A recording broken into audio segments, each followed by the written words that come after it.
আসসালামু আলাইকুম। FS politics টিভিতে আপনাদেরকে স্বাগতম। যুক্তরাষ্ট্র ইরানের যে যুদ্ধ চলমান প্রায় 4 সপ্তাহ হয়ে যাচ্ছে, এখন এই যুদ্ধ চলমান রয়েছে। এই যুদ্ধ আরও দিন দিন সংঘাত বেড়ে যাচ্ছে। বিশেষ করে ইরান ইসরায়েলের এই যুদ্ধ যুক্তরাষ্ট্র মধ্যপ্রাচ্য সহ বিভিন্ন জায়গায় ছড়িয়ে পড়েছে। এখন ইউরোপ কান্ট্রিতে ছড়ার সম্ভাবনা রয়েছে এই যুদ্ধ। বিশেষ করে এখন আলোচনা হচ্ছে এই যুদ্ধ কীভাবে বন্ধ করা যায়, কিন্তু তারপরেও এই যুদ্ধ বন্ধ না হয়ে আরও বড় ধরনের সংঘাতের দিকে যাচ্ছে, এমনই কিন্তু নমুনা দেখা যাচ্ছে।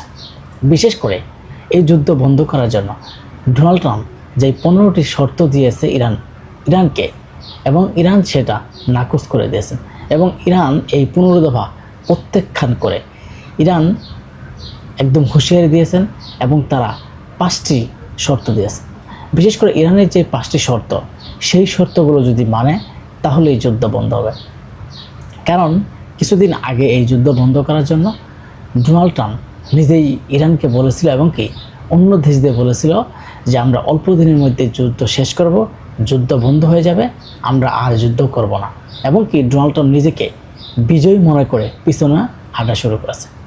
তখন কিন্তু ইরান থেকে একদম স্পষ্ট একটা বার্তা দিয়েছেন। সে বার্তা হচ্ছে যে ইরান বলেছেন যে এই যুদ্ধ শুরু করেছে ডোনাল্ড ট্রাম্প, এবং শেষ করব ইরান। ইরান কখনো পিছু হাঁটবে না, এবং ইরান যেদিন বলবে যুদ্ধ বন্ধ সেদিনই হবে।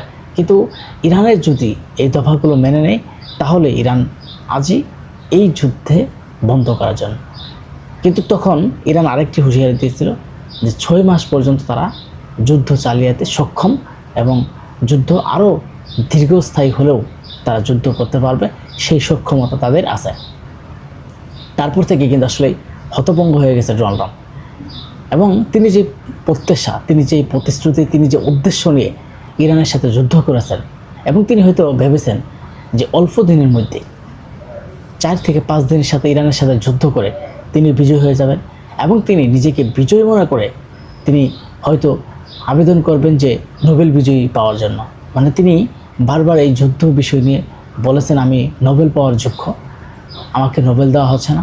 হয়তো তিনি চেয়েছিলেন যে ইরান তো বেশি দিন যুদ্ধ করতে পারবে না, অল্প দিন যুদ্ধ করেই তাদের সাথে আমরা বিজয়ী হব, এবং কি আমি নোবেলটা পেয়ে যাব। কিন্তু আসলে তার প্রতিটা কথা, প্রতিটা অর্থ সব কিছু ব্যর্থ। তার যে প্রতিশ্রুতি তিনি এখন হারে হারে বুঝতে পারছেন। কারণ ইরানকে ঠেকাতে হিমশিম খাচ্ছে ডোনাল্ড ট্রাম্প। কোটি কোটি টাকা খরচ করেও পার পাচ্ছে না ডোনাল্ড ট্রাম্প। এত কোটি টাকা খরচ করেও মার্কিন সেনাবাহিনীরা তারা সেই ইরানের ড্রোনগুলো ঠেকাতে পারছে না, এবং ইরানের ঠেকাতে তারা হিমশিম খাই যাচ্ছে। বিশেষ করে মধ্যপ্রাচ্যে যে সেনাবাহিনীগুলো আছে মার্কিন ঘাঁটিগুলোতে, তারা সেখান থেকে একটা হামলা করার পর ইরান ঠিক পাল্টা জবাব 3 থেকে 4টা হামলা করে। বিশেষ করে আমরা দেখতে পাচ্ছি যে মধ্যপ্রাচ্যের দেশগুলোর মধ্যে একটা উত্তেজনা ছড়িয়ে পড়েছে। বিশেষ করে কুয়েত, কাতার, সৌদি আরব, এইগুলোতে বেশি সংঘাত হচ্ছে।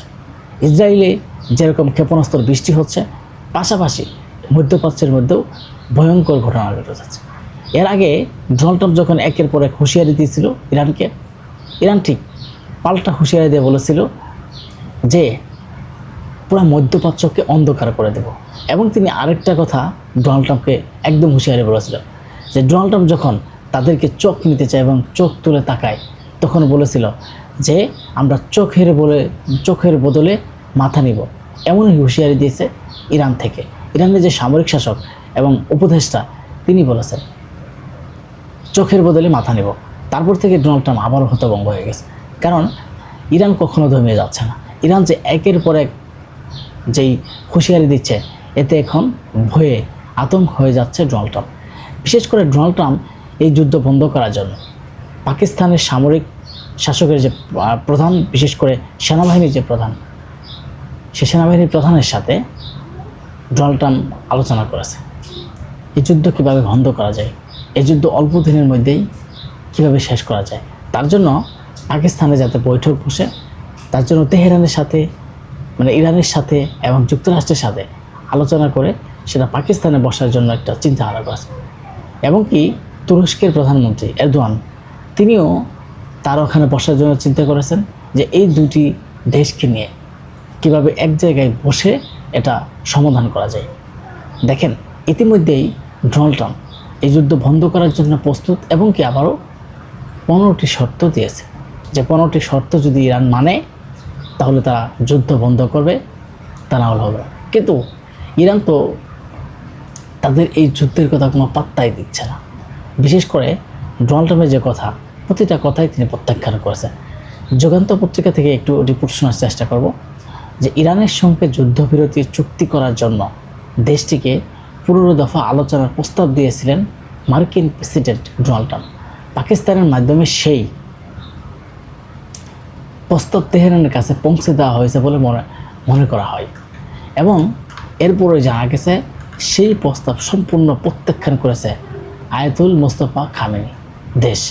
এর আগে তেহরানের সঙ্গে ফলপ্রসূ আলোচনা করে হয়েছে বলে দাবি করার পরও ইরান বলেছিল যে কোনো যোগাযোগই হয়নি, এবং কি ট্রাম্পের 15 দফা শান্তির পরিকল্পনা যে পুরোপুরি প্রত্যাখ্যান করেছে এবং যুদ্ধ বন্ধের জন্য নিশ্চয় একগুঁয়ে সর্বোচ্চ দাবিগুলো পেশ করেছেন ইরান। প্রেসিডেন্ট ট্রাম্প দাবি করেছিলেন যে ইরান তার শান্তি পরিপূর্ণ প্রধান বিষয়গুলো যেমন পারমাণবিক অস্ত্রের উচ্চ আকাঙ্ক্ষা ত্যাগ করা সম্মত হয়েছে। তবে তেহরানের রাষ্ট্রীয় গণমাধ্যম অনুযায়ী তারা মধ্যস্থকারী জানিয়েছে যে ট্রাম্পের পরিকল্পনা তাদের কাছে গ্রহণযোগ্য নয়। দেখেন, এই যুদ্ধ পর থেকেই তারা আসলেই একটা মানুষকে পাত্তা দিচ্ছে না ইরান, সেটা হচ্ছে ডোনাল্ড ট্রাম্প। কারণ ডোনাল্ড ট্রাম্পের প্রতিটা কথাই তিনি ব্যর্থতার পরিচয় দিয়েছেন এবং তার কথা একটা কথাই মানে কোনো পাত্তাই দিচ্ছে না ইরান। কারণ তিনি যেই দফাগুলো দেন, তার যে নিজস্বভাবে দফা বানিয়ে ইরানকে দেন, ইরান ডাইরেক্ট প্রত্যাখ্যান। কারণ ইরান এখন যে একের পর এক ক্ষেপণাস্ত্র হামলা চালাচ্ছে, বিশেষ করে এইভাবে যদি 1টি মাস হামলা চালায়, মানে ইরান বলছে তাদের 6 মাসের সক্ষমতা আছে হামলা চালাতে, এবং কি তারা আরও 6 মাসে অস্ত্র বানাতে পারবে। কিন্তু ইসরায়েলের যেই বাজেট, সেই বাজেট অনুযায়ী কয়েকদিন আগে আমি একটা ভিডিও করেছিলাম, সেই বাজেট অনুযায়ী ইসরায়েল অল্প দিন আর যুদ্ধ করতে পারবে, বিশেষ করে মানে আর 39 দিন বা 20-25 দিন যুদ্ধ করতে পারবে, এরকম একটা আলোচনা করেছিলাম। কিন্তু তাহলে ইসরায়েলের সাথে ইরান 1টি মাস যদি যুদ্ধ করে ইসরায়েল শেষ। ইসরায়েলের এখনই কিন্তু মেন পয়েন্টগুলো, বিশেষ করে তাদের বিমানবন্দর, তাদের ব্যাংক খাত এবং তাদের সামরিক শাসকের যে বিশেষ করে সেনাবাহিনী, পুলিশ, এদের ক্যাম্প এবং আরও মেন জায়গাগুলো তারা কিন্তু ক্ষেপণাস্ত্র একের পর এক ক্ষেপণাস্ত্র ছড়েছে। বিশেষ করে তাদের 5টি শহরে যেই রাজধানীর যেই মেন 5টি শহর আছে, সেই 5টি শহরে একটা কথাই যে শিলাবৃষ্টির মতো, আমাদের বাংলাদেশের শিলাবৃষ্টির মতো দেখা যায়, সেই একইভাবে সেই জায়গায় কিন্তু একটা বৃষ্টির মতো রূপ ধারণ করেছে ক্ষেপণাস্ত্র। তার মানে একসাথে যখন 400 ক্ষেপণাস্ত্র দিয়ে হামলা করা হয় তখন আসলে সেটা বৃষ্টির মতো হয়। যে কারণে এখন ইসরায়েল ভয় পেয়ে হয়তো ডোনাল্ড ট্রাম্পের সাথে আলোচনা করে যে আপনি এই যুদ্ধ বন্ধ করার চেষ্টা করুন, না হলে আমি শেষ, না হলে ডোনাল্ড ট্রাম্পের আর মান সম্মান থাকবে না। কারণ ইরানের কাছে যে হেরে যাচ্ছে, ইরানের কাছে যে হেরে যাবে, এটা কিন্তু তার প্রমাণ হয়েছে। কারণ তিনি এত সেনাবাহিনী, এত দেশগুলোকে একত্র করে যখন তিনি পাচ্ছেন না, তিনি অবশ্য ভয় পেয়ে যাচ্ছেন। কারণ তিনি এই যুদ্ধতে এসে তার যে বন্ধু, বিশেষ করে তার যে অনেকগুলো বন্ধু রাষ্ট্র আছে, একে একে সব বন্ধু রাষ্ট্রগুলো হারিয়ে ফেলেছে। একটা বন্ধুও তিনি এখন পাচ্ছেন না। বিশেষ করে তার যতগুলো বন্ধু রয়েছিল এই যুদ্ধের সময় সব বন্ধুগুলো একে একে হারিয়ে ফেলেছেন। এবং তিনি যে পরিকল্পনা করেছিলেন, আসলে তার প্রতিটা প্রতিশ্রুতি কিন্তু ব্যর্থ। ইতিমধ্যেই ইরান থেকে 5টি দফা দিয়েছে। সেই দফা যদি যুক্তরাষ্ট্র মানে তাহলে এই যুদ্ধ বন্ধ করা যাবে। আসলে একটা কথাই আছে যে অতি অহংকারে পতনের মূল। ডোনাল্ড ট্রাম্প এবং ইসরায়েল যে অহংকার করে, যেই নিজেকে অনেক বড় মনে করে সারা বিশ্বের মধ্যে দাপিয়ে বেড়াতো এবং তারা ভাবতো যে ইসরায়েল এবং যুক্তরাষ্ট্র ছাড়া এই বিশ্বের মধ্যে দ্বিতীয় কেউ নাই। তার মানে সারা বিশ্বের মধ্যে তারা এমনভাবে প্রভাব খাটাতো, এমনভাবে দেখাতো। বিশেষ করে ফিলিস্তিনের উপর যেই নির্যাতন নিপীড়ন করতো, সে সময় মানুষ অনেকে তাদেরকে প্রত্যাখ্যান করতো, অনেকে তাদেরকে ঘৃণা করতো। তারপরেও তারা নিজেকে ভাবতো অনেক শক্তিশালী, কিন্তু এবার আসলে বাপের হাতে পড়েছে।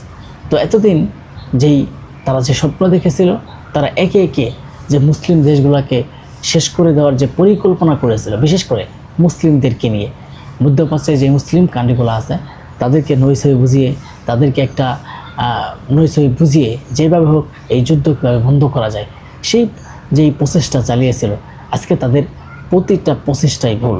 এবং মুসলিম কান্ট্রিগুলো তারা না বুঝে এই ইহুদিদের হাতে হাত মিলিয়ে তারা যে ভুল করেছে তার ভুলের মাসুলও কিন্তু তারা দিয়েছে।